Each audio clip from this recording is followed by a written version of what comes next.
All right, for first burn this time, we're going to have the Can-Am Defender XMR.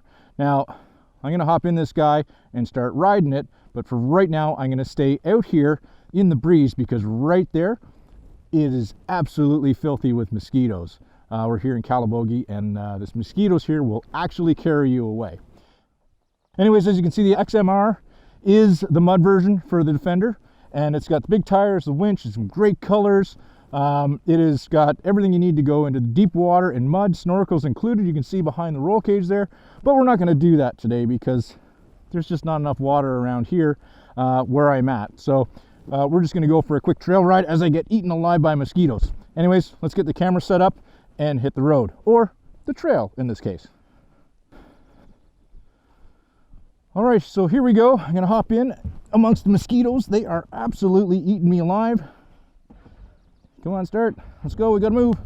Now, first thing, it does have net doors, which, got to admit, not a big fan of, but they do the job. Although with a machine like this, it would be awesome to have a full set of doors. You're just quicker in and out to be safe. But speaking of getting in and out of the Defender, this thing is actually pretty good at that because it's got a super flat floor. There's no sill to have to lift yourself over. So it is extremely easy to get in and out. Again, this is their more work-oriented beast, and you can definitely feel that in the driving position. It's not uncomfortable, so it's just not as comfortable as some of the more sport quads that are out there. I mean, this is definitely feels like you're driving the bus, but it does have everything you need. I mean, there's where is it? There it is.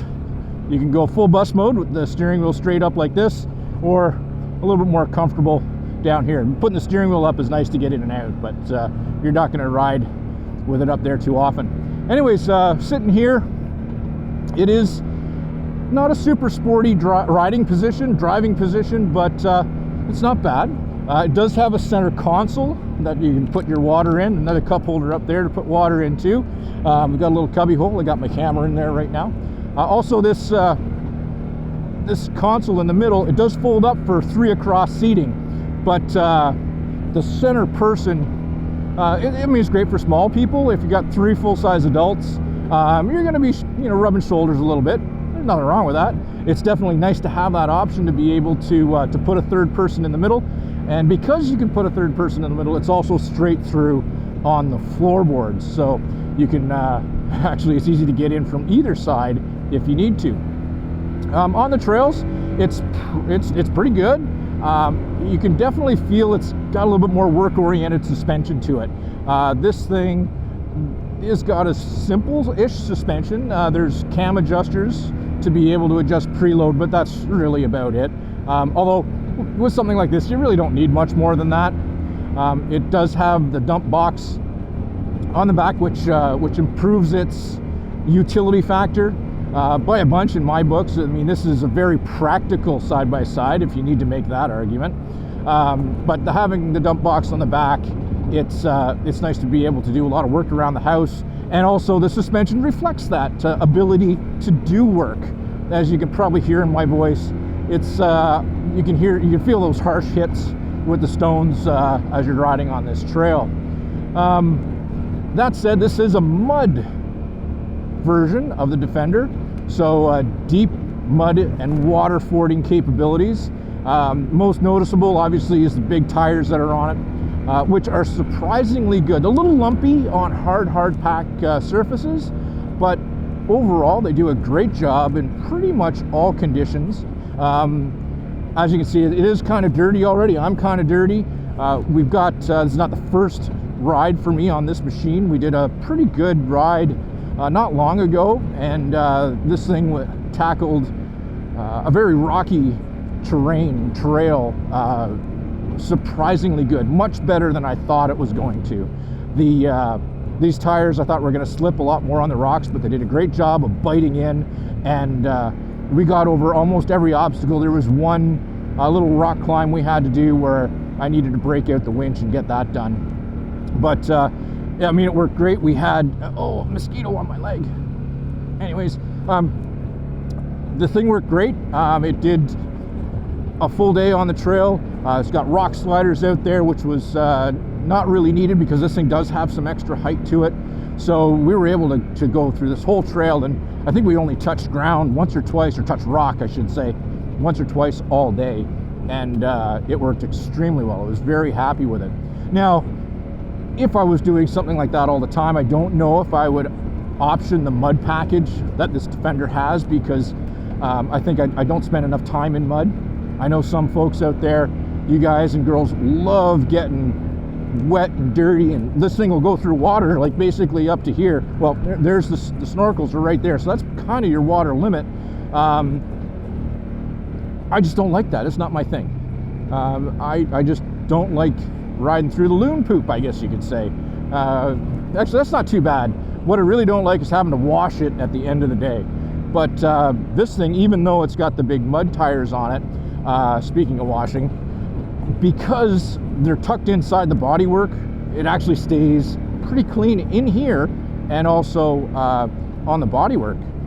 So I can also say that this thing does have one of my, I think, a feature that every side-by-side, no matter what kind of classification it is, sport, utilities, pure sport, it has an unlocking rear differential. And right now it's actually unlocked. There's, I mean, I'm not doing anything super spicy on the trail, but it is really nice to have that option, especially around home when you're moving it on the lawn. And with the tires, it just doesn't rip things up like a normal locked solid rear differential would do. And that is a nice feature. Keeps lawn maintenance down. It does have the ability to go full lock, which is nice to have. You can do that. Let's see, I'll just do that right now. There's the differential lock. Just hit a switch and boom, there's an indicator on the dash. It tells you that the rear end is now locked. On a trail like this, you really wouldn't notice any different. Yeah, there's a chipmunk. Anyways, yeah, so on a trail like this, you really wouldn't notice any different. But when you're moving around slow, you can start to feel that rear bind up on you and start to push. The other thing I think the unlocking rear differential will do is really improve tire life on the rear of your ATV, or side-by-side in this case. It's also got power steering, so it is really easy to steer. I mean, this is one finger steering anytime you want it to. That's super nice. To hit the four-wheel drive, we've got another button on the dash. Just hit that. Four-wheel drive, auto, smart lock is the feature that Can-Am puts on these things. So it kind of takes care of all of those, all of the engagement of the 4x4 system for you, especially with the auto locking front differential. It's also got a switch on the dash here, mud and trail. So depending on what conditions you're riding in, it will kind of prioritize how quickly things lock up and how we and organize it for that particular again terrain. It's the nice feature about that is that it does it for you. You don't have to think about it before you get into that mud hole, and it's also instantaneous, and which also means you don't have to stop. A lot of some other vehicles out there, you're coming into the mud hole and you might even be dipping into it, and it's usually, if you figure out you're going to need four-wheel diff lock, it's probably too late if you haven't already got it set. You've lost your momentum. You're going to basically be mired right where you stop. I should also say that despite this thing being mud capable and everything else, it does have a high-low range on the transmission. Just so far with riding this, again, the most taxing trail I put it on was like a Rubicon style trail, so rock gardens, that type of thing. It did like low range in the transmission quite a bit better than high range. Gave you a little bit more power to the ground, obviously, but it was a little bit more controllable. I found in high range with the taller tires, it would kind of bump up against the clutch and just seem to be working it too hard. And I really didn't want to burn the clutch out, or burn the belt out, really. So I ran in low range most of the time. And I think in mud, low range is probably going to be your answer as well on this thing. One thing I did say, like I said, this is a more utility-based side-by-side, so when you're going through the sharp bumps on a trail like this, often I got my back off of the rear seat just because you do feel the harshness coming up through the suspension. But again, for what it's built for, this is totally acceptable in my book. Again, practicality with a side-by-side is priority for some people. Other people, it's sport. In which case you might move up to like a Maverick or X3, that type of thing. But if you want something that's going to be prioritized to work with still a pretty good capability of play, this could be a really great option for you. In addition to what we talked about, it's also got, you might have seen it off the top of the video, there's a pretty good winch on the front of this thing, and it's high mount too, which is really nice when you're in the mud and water to keep the winch out of all the loon poop. The only thing that I noticed while I was winching this thing over a rock garden is that you have to be a little bit conscious of where you tie the winch to. If the winch is low to the ground or tied to something low to the ground, it tends to want to pull the front of the ATV, the side-by-side, down into the ground. So I just moved my winch point up a little bit to keep the winch line parallel. Incidentally, the winch line on this is a fabric winch line. It's not a steel cable. Which is nice for weight and wear and tear and everything else, and strength.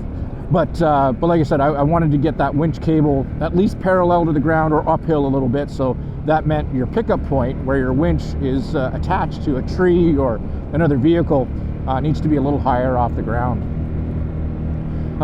Moving on, again, this thing is, I mentioned it does have a pretty good utility factor to it with the 3 o'clock seating, the tilt bed, all the stuff we've already talked about. But one thing we haven't talked too much about is the fact that it's all done with Can-Am's, how do I say it, their mission and quality. I mean, everything about this thing feels very, very nice. The fit and finish is absolutely outstanding on this as we're starting to get some rain here. But I mean, just the way that your seating position is relative to the steering, down to the foot pedals, just even the feel of the steering wheel has got that quality to it. And I think that's something that Can-Am does very well. They do have a philosophy when it comes to building vehicles. BRP does, and it really doesn't matter if you're talking Can-Am, UTV, ATV, Spider, a Ski-Doo, anything like that, Sea-Doo.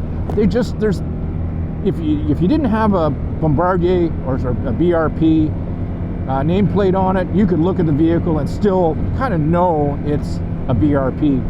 And again, this is no different. Very high quality dash, nice buttons.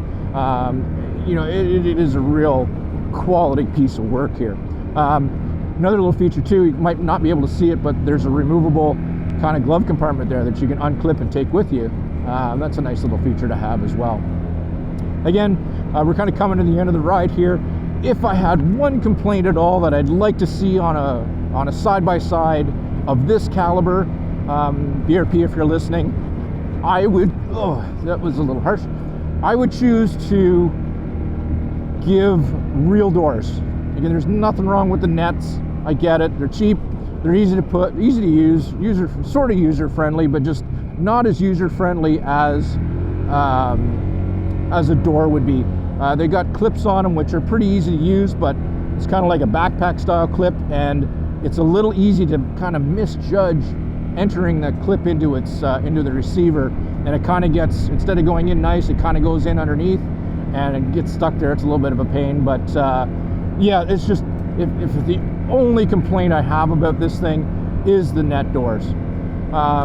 Personally, I probably wouldn't opt for the mud edition of the Defender, just because, like I said earlier, I'm not a real big mud guy. I'm more of a rock guy if I had to pigeonhole myself into something. But again, with the big snorkels, which you do hear behind your helmet a little bit, especially when you give it the beans, it's really about the only annoyance factor to the XMR package. So at the end of the day, this thing is an excellent option, especially if you're the type of person who wants to go into the deep water and play in that stuff, deep mud.